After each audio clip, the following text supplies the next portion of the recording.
Welcome to Chasing Impact, Not Sales, where heart meets hustle, strategy meets service, and selling feels good again. I'm your host, Mandy Minitello. Let's go. Hey, here we are again. And I wanted to kick off this episode with just a little bit of gratitude. It is an honor to have you all listening. I know there's a million zillion, I don't even know how many podcasts out there, and it truly warms my heart that you are here listening to mine. So let's go. Uh, every hero has an origin story, right? Well, at least the good ones, right? That moment in time when you look back over and you find that moment that changed everything and nothing was the same from that minute. And my origin story has been come to called Ugly Cabinets Changed My Life. So we're gonna have a little story time today. Uh, as you know, I was knee deep, neck deep, eyebrow deep in all things education. It was all I knew. I had gone into teaching with the goal of becoming a counselor. And I ended up in that world for almost 20 years. I was a teacher, I was a trainer, I was an administrator. I kept chasing after the next best thing because as something stopped feeling exciting and exhilarating and it just became status quo, or the baseline expectation wasn't enough for me anymore. So I was chasing the next thing, and I was really, to be honest with you, going to work every day knowing I was dang good at it, but I felt stuck. I felt completely like I was locked in a box, right? And I couldn't figure out within this realm how I could get out.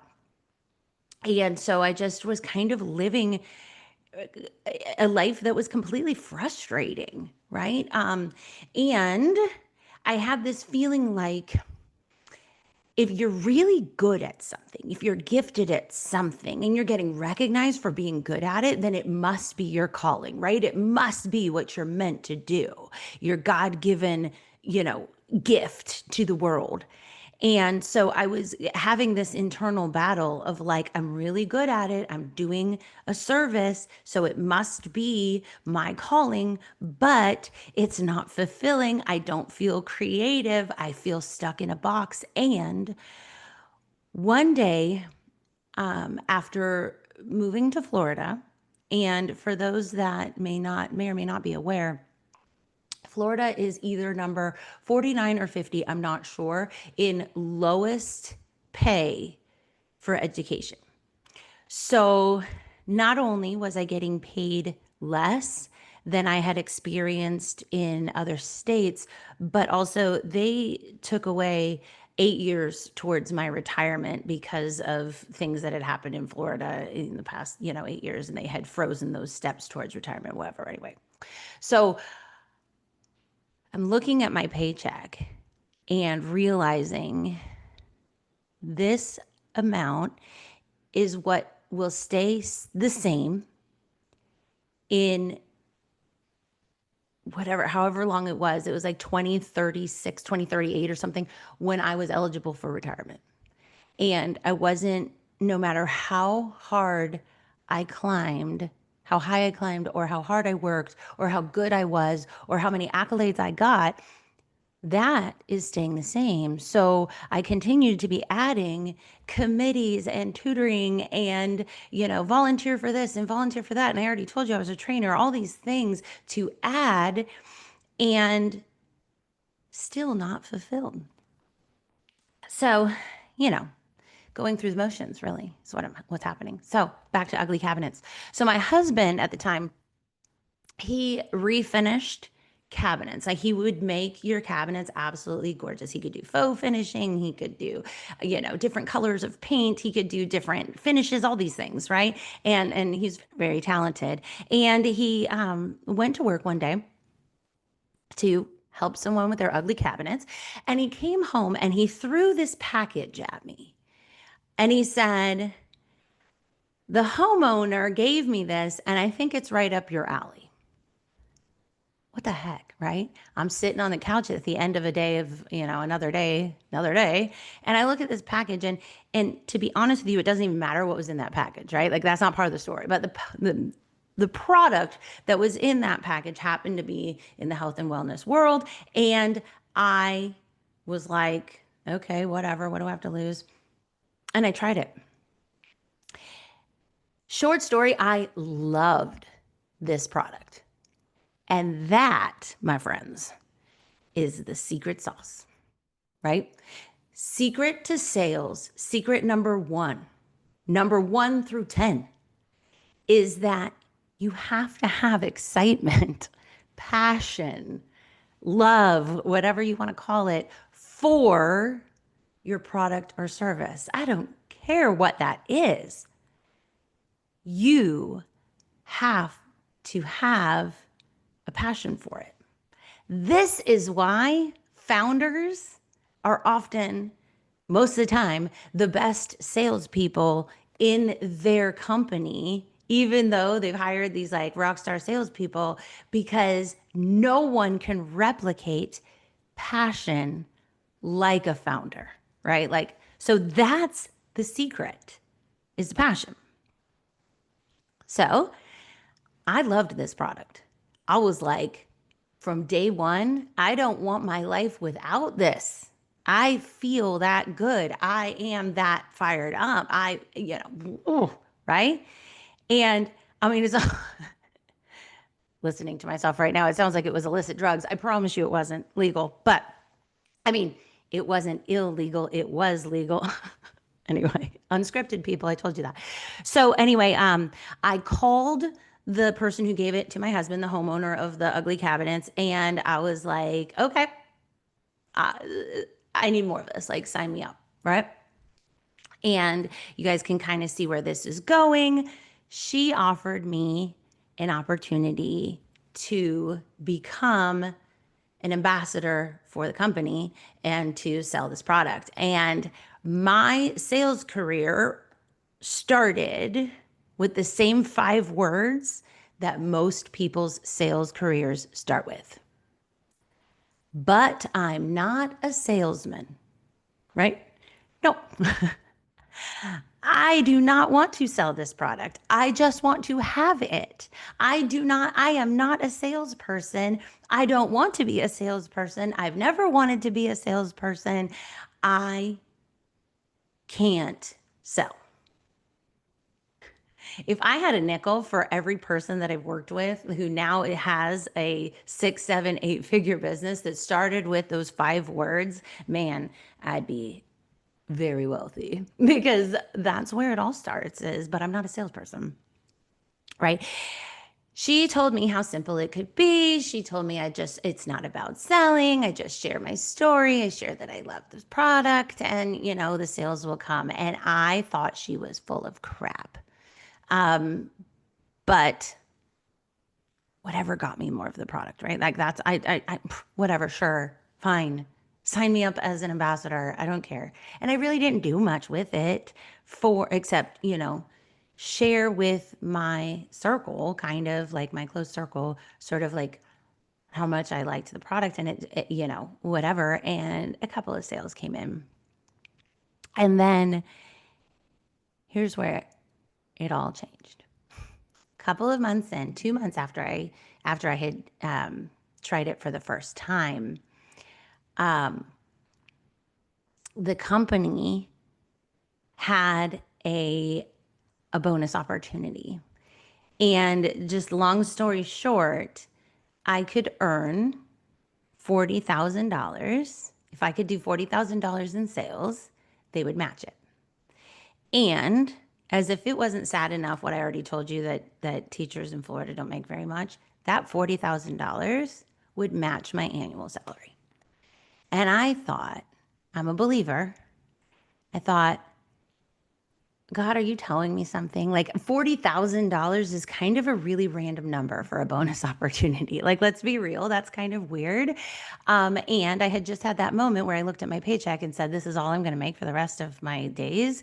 And so I made a deal with myself, with God on my side. And I said, hey, if I can earn this bonus, it will be a sign to me that I can do something else, that there's something else out there for me.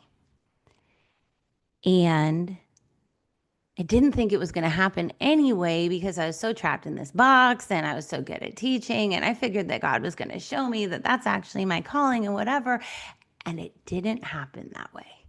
I just started becoming more intentional about sharing my experience. My passion came through. And within 2 months of the announcement or 6 weeks of the announcement of that bonus, I had done it. Right? If you listen to episode 1, like, of course I did. No, but just kidding. No, I had made that bonus. And I called my mom that day crying because what it meant to me is that I could be what I called the cookie mom. The cookie mom was that mom that had the flexibility and the freedom to be able to bring the cookies into the classroom for the various parties and the various like celebrations. And I had not been able to be that mom because I was the teacher in the classroom or I was the administrator at the school. I had not had that kind of a lifestyle. And I, to be honest with you, was dying of jealousy of those moms.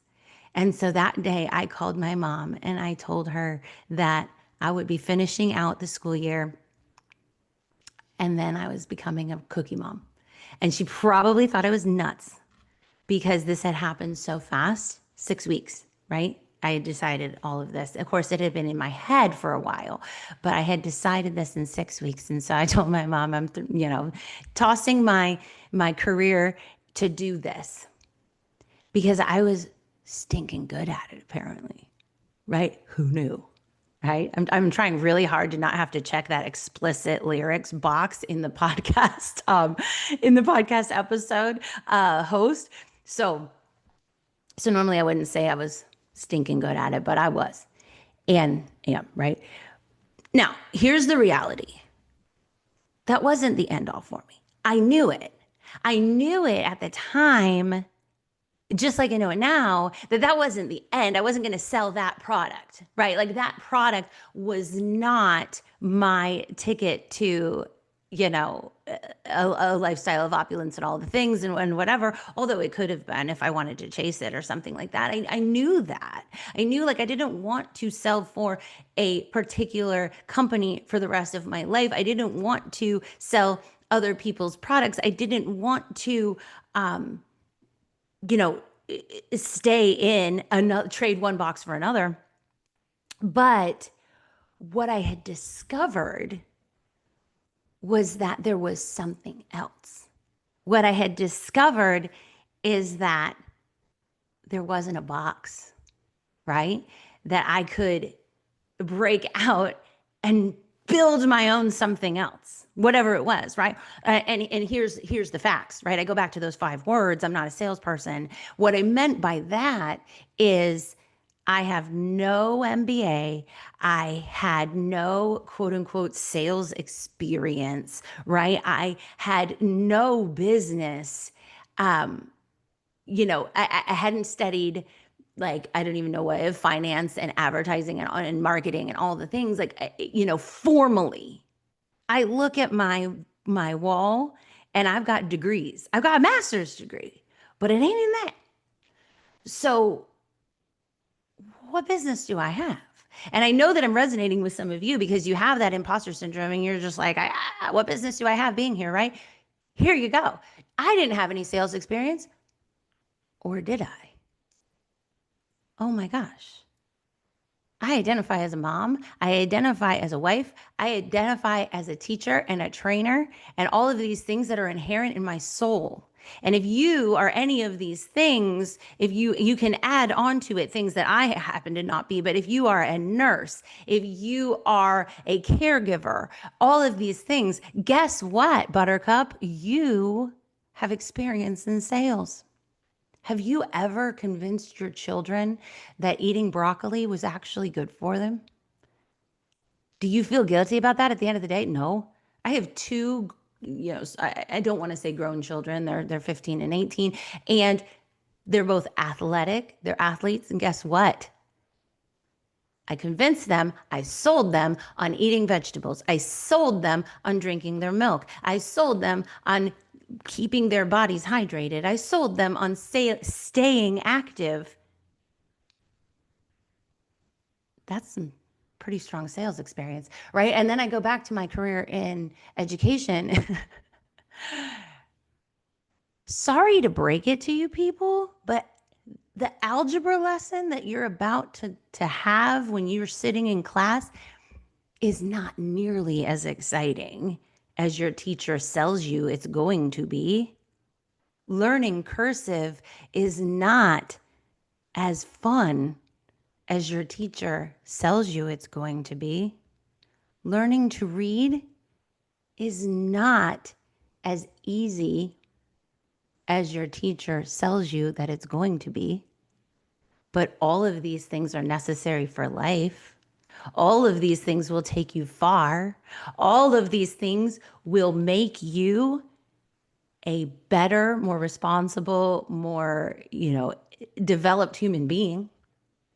So do I feel guilty about any of the times that I convinced my students, my children, my anything, that anyone sitting in front of me, the trainees, all the things, that what I'm about to teach them is going to change their lives and make everything better and butterflies and roses and all that? No, I don't feel bad at all, because in the end, I was doing a service for them through me. And that is sales. Sales 101.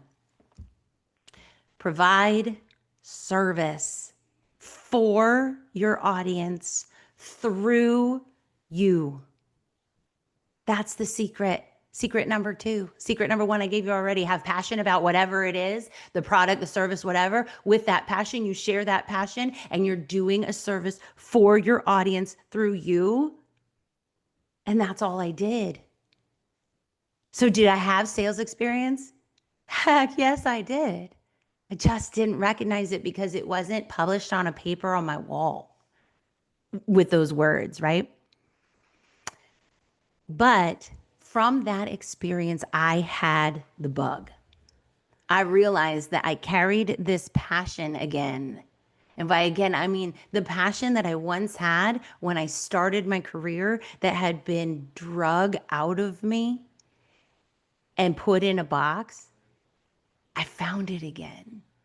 I still call it, it's still the teacher heart, right? I have the teacher heart. It's just been placed in a different role, providing a different service. So,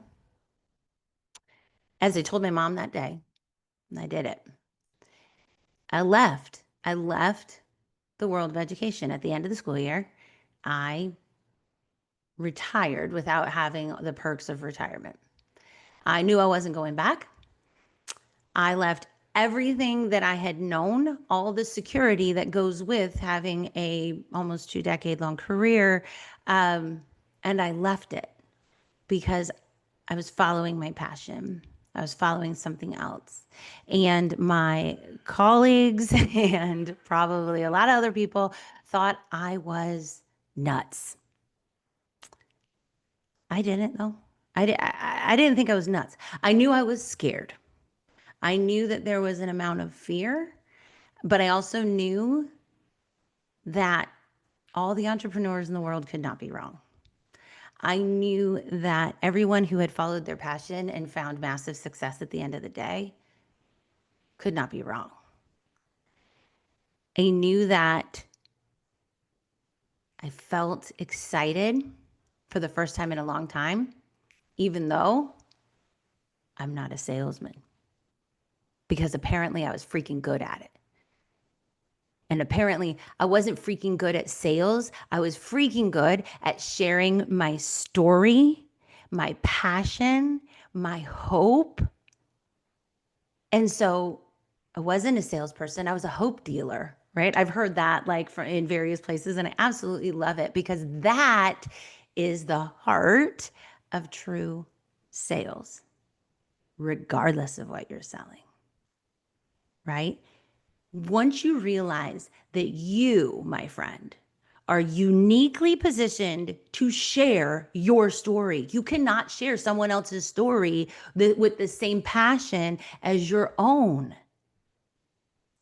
When you, all you've got at the end of the day is your heart, your story, your passion, your experience. That's all you've got. And when you realize that that is everything that you need to crush it at sales, you've got the golden ticket, right? No one, here you go.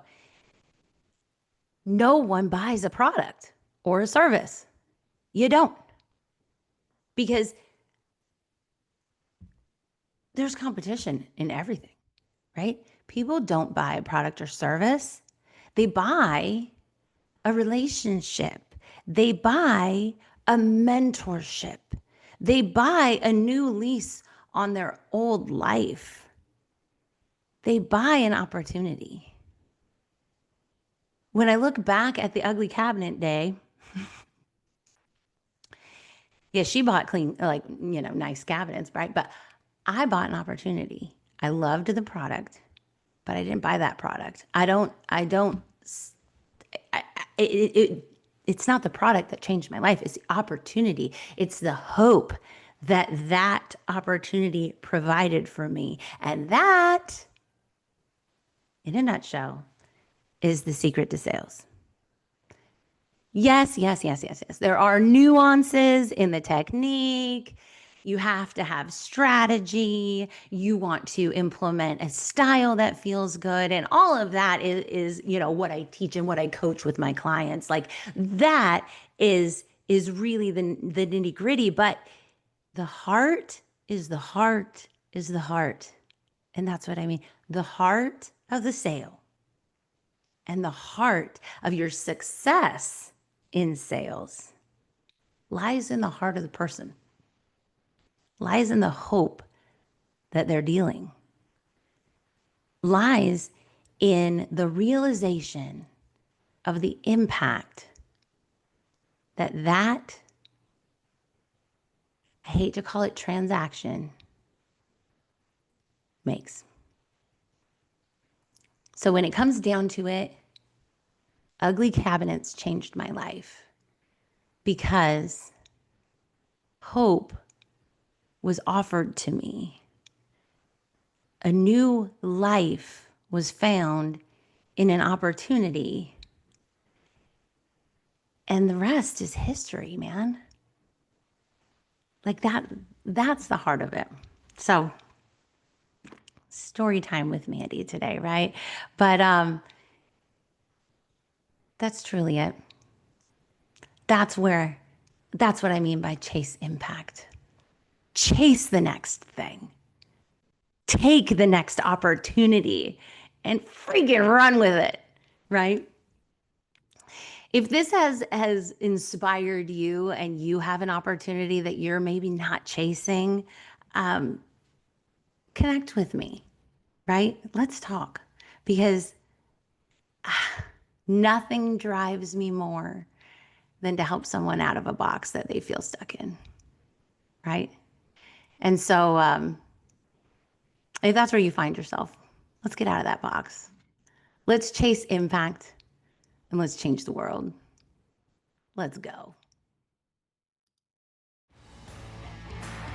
Thanks for listening to Chasing Impact, Not Sales. If this episode sparked something, share it, subscribe, and remember, real sales come from real service. Keep chasing impact.